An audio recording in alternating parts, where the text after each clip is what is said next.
మామూలుగా లేదు, ఒక దానికి మించింది మరొకటి అనేలా, అది కూడా ఎదురెదురుగా గట్టిగా చెప్పాలంటే 100 మీటర్ల డిస్టెన్స్ లో పెద్ద గరుడ విగ్రహంతో ఆహ్వానం పలుకుతూ, ఆ తర్వాత నెమలి వాహనంతో ఆకట్టుకుంటూ వెంటనే అక్వేరియం స్టైల్లో ఒక కొత్త లోకంలోకి వెళ్ళగానే చూడ ముచ్చటగా వినాయకుడు సతీ సమేతంగా దర్శనమిస్తాడు. అక్కడి నుంచి బయటికి రాగానే దాదాపు 40 సంవత్సరాల నుండి ఎక్కడైతే వినాయకుడికి విగ్రహం పెడుతున్నారో అక్కడ ప్రవేశ మార్గంలోని శివయ్య దర్శనంతో లోపలికి వెళ్ళంగానే ఛత్రపతి శివాజీతో పాటు ఆ బొజ్జ గణపయ్య దర్శనం.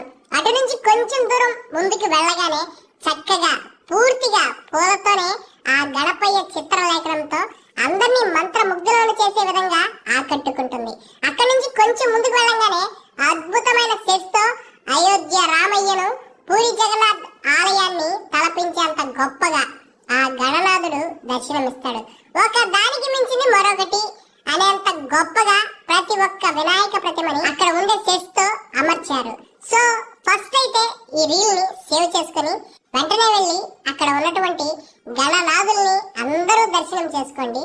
మరిన్ని అప్డేట్స్ కోసం అయితే